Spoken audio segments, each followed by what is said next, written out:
Heavenly Father, Divine Mother, friend, beloved God, great masters of self-realization, Jesus Christ, Babaji Krishna, Lahiri Mahashai, Swami Sri Yukteswar, great master Paramhansa Yogananda, we humbly bow to you all.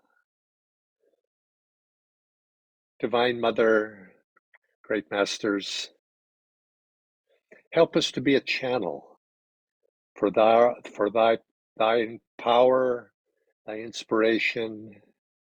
I know that on my own I can do little, but with you at my side, working through me, anything is possible. Om Shanti, Shanti, Shanti.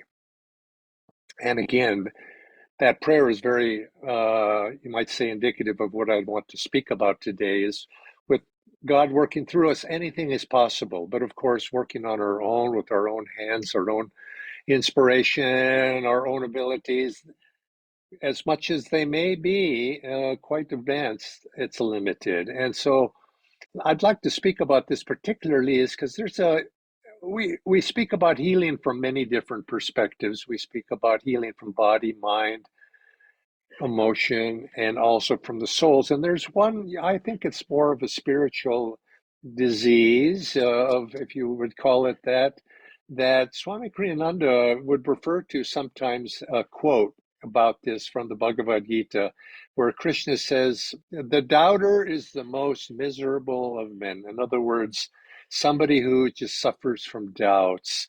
And particularly, I'd like to start there, but take it a little bit further. It's not only just doubts about intellectual doubts about many things in life, but self-doubt as well, doubting ourselves, doubting our abilities, doubting our relationship with God, and doubting that we're in the divine hands.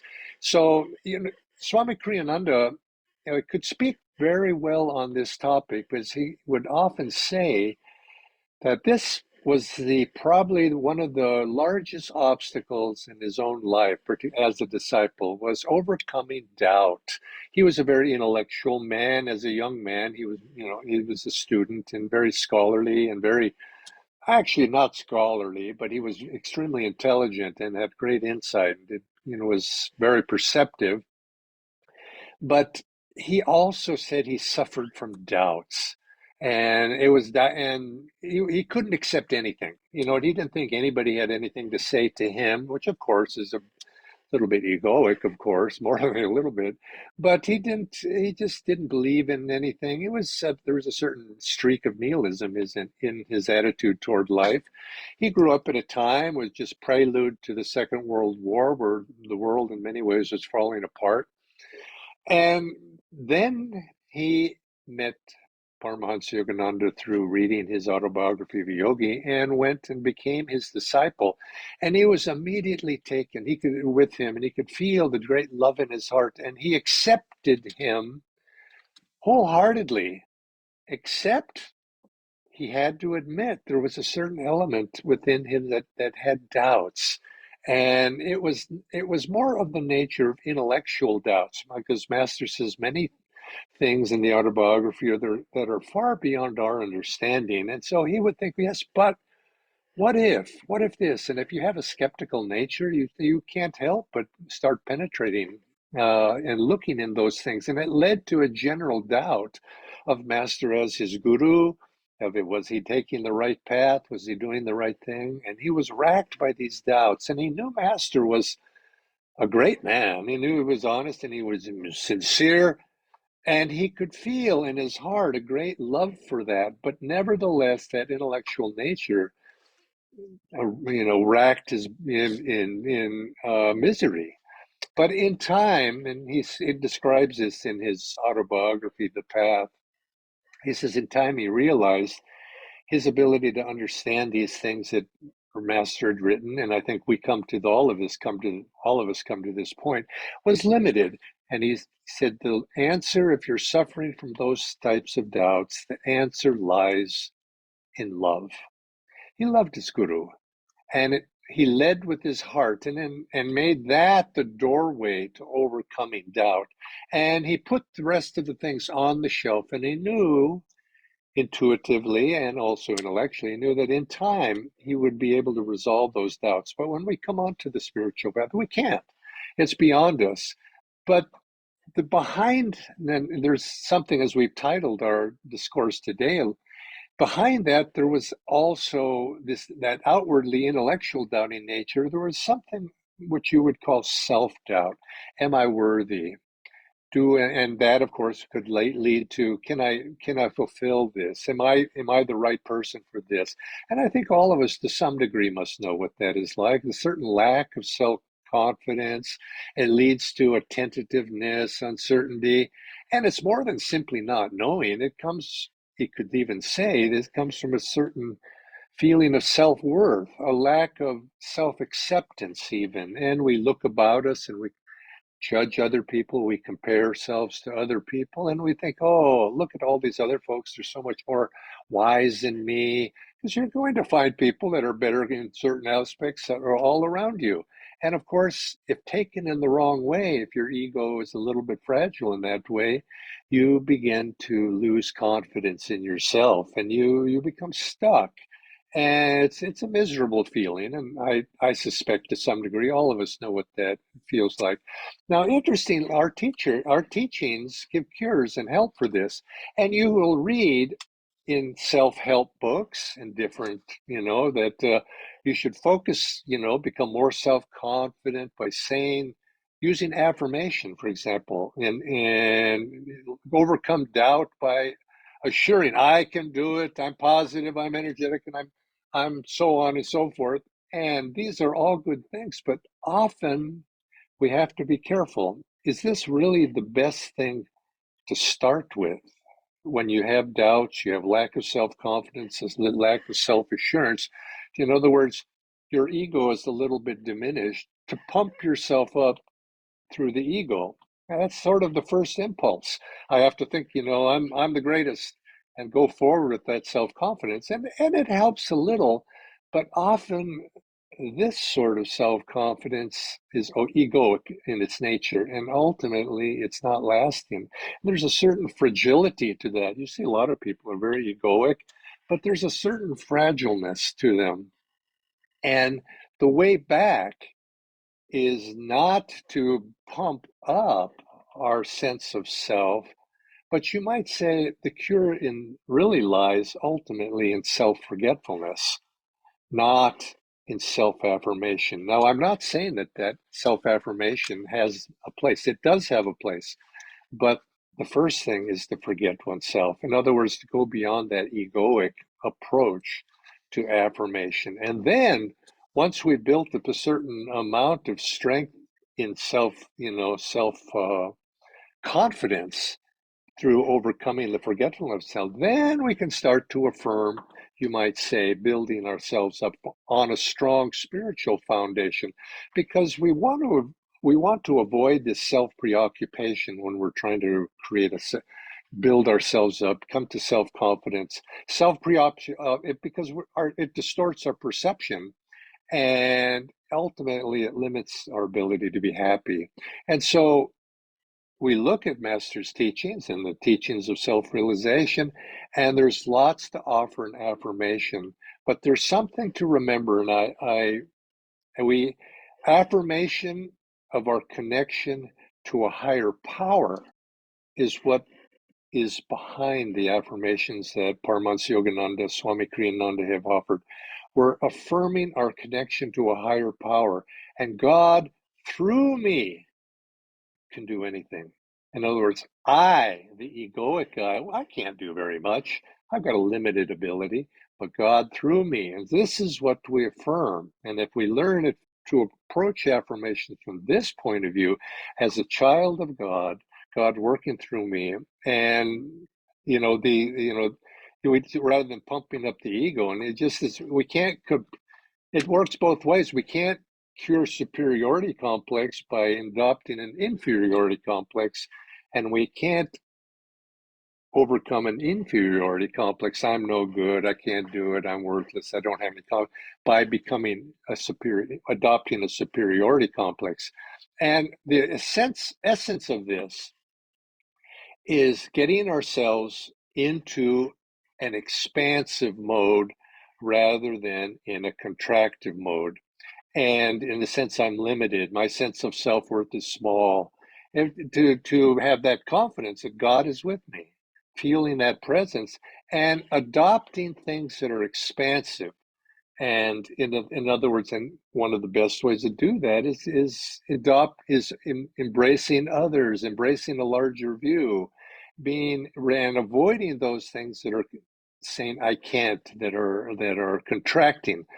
And sometimes, because if we're not careful, sometimes self-doubt can go into what's known as self-loathing. We don't like it. We look in the mirror and we have these very negative feelings. Now, this is a natural thing for a devotee, because we want to overcome this ego, and we don't want to be egoic, and I just want to get rid of it.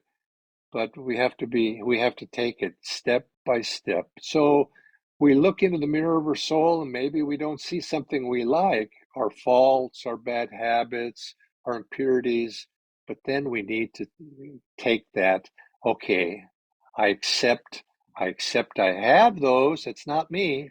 I've sort of it's like putting on the wrong clothes, that are a little bit mussed up or dirty or ill-fitting.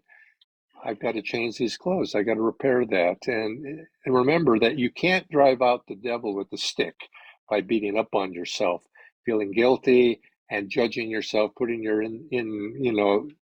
as Sri Yukteswar said, some people want to make themselves bigger by cutting off the heads of others. That tendency comes when you feel a sense of lack of self-worth, lack of self-confidence. The negative way is to go and reduce everybody else. That's not the way. We have to build ourselves up, but we can do so much, but with God at our side, we can do whatever it takes. So in the short time that we have this morning, in the summary, the first work is adopting an expansive attitude and outlook, and have that rooted in love of the heart, not the mind. The mind isn't going to overcome it, but it's the love of the heart. Then embrace others in the process of expanding one's own sympathies. Now, I've made a little list here of things that I want to just quickly go over, just like a checklist that some of these maybe resonate with you. And a whole discourse could be given on each one. Acceptance of oneself. How do you do that? How do you accept, if you have self-doubt, you're not really accepting who and what you are right now. Well, how do you accept yourself? Unless you first learn to accept others, accepting other people's as they are. And only then will you be able to accept yourself as who you are, not exalting it, but this is who I am, and this is what I have. This is what I'm going to work on, and with God's help, I'm going to be able to do it. And of course, accepting others, if you expand that, it's really about accepting life as it is. That which comes of itself, let it come. I accept it, and I'm going to deal with it. And I don't have to have an opinion about it, or judge it one way or the other.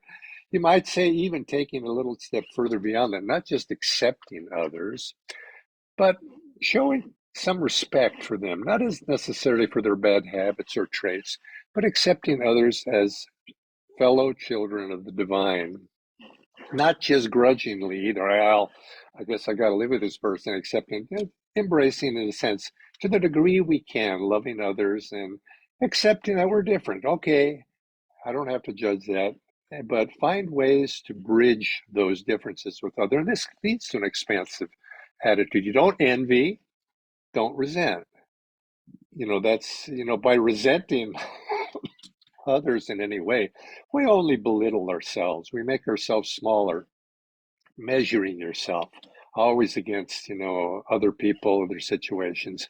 Affirm a generous, life-giving attitude toward others by including them in your own reality to the degree you can. And of course, right environment.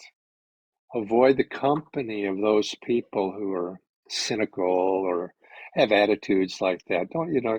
you know, this is the basis of the spiritual path, is choosing your environments that enhance you. Who are we to judge or blame others, you might say, is another thing, for their failures? Same thing, this is God's world. And yes, I've got my own failures, but I'm going to work on them. To see your failures is one thing because it allows you to do something about it. But to just dwell on them and feel guilty or bad about them, this is self-destructive, and that leads to self-doubt. Do you perhaps expect too much of yourself or of others?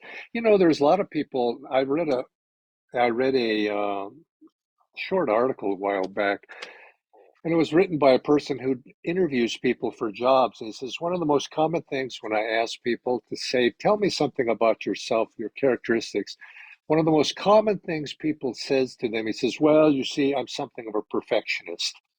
And they say that because they think that's going to enhance other people's opinion of them. Oh, I'm a perfectionist, which means I'm hardworking, I'm diligent, I'm always striving for the best, which of course are good qualities.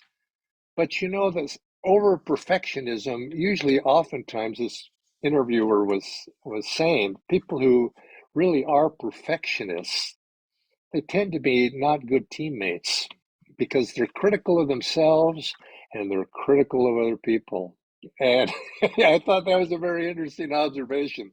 The ideal that perfectionism is a virtue is misplaced. Now, we do want to get better and better, but to adopt that as an attitude, be careful about that because you're finding you're always going to be falling short. We're never going to be perfect in this world. To the degree, try to be better, but to the degree accept the fact that I'm striving, and don't take yourself too seriously. I mean, really, a little bit of humor, self-humor, a little bit of self-deprecation once in a while is a good thing. Can you take a joke? Can other people, make fun of you and tease you, and you can take it. Some people, they have a hard time because it immediately breaks that fragility, and you can see. I don't want to name any politicians or anybody, but anything, but some are very tender, and you see people being interviewed, or anybody that's very tender, and they can't take it, and you don't have a sense of humor about themselves. They don't see themselves, but of course, other things. Don't try to justify yourselves either. Don't compare, in other words, and expand yourself to include others. Well, these are just a few, and I don't want to. I could go on and on and on. But keep these in mind. And I think if I'm going to end, I want to remember just this one phrase that I started with, is that I, realize by myself, on my own, I can only do so much. I've been going to do my best, but I can only do so much. But God working through me can do anything. And as God's servant, as God's instrument, as God's channel, I can be an instrument if I'm in tune with that power. Same thing with Guru. With Guru working through me, I can overcome all of these obstacles, all of these shortcomings I see in myself. And why do that? Because by doing that, I can find joy so that I can share that joy with others. Let that be our mantra. And in a sense, this is what Swamiji and what Master said. I want thee, God, so that I can share thee with all. And let's affirm that. Now let's take that affirmation now and let's send that out into the world. And so let's pray together, holding ourselves in God's light. We invoke thy presence, Lord. Divine Mother, fill us with thy light and thy presence. Help us to go beyond all of our limitations. We are thy children. Work through us, serve through us, love through us, respect all through us. May we be thy perfect channel. Let's rub our hands together and now share that with everybody. Oh, sending this out into the world. Oh.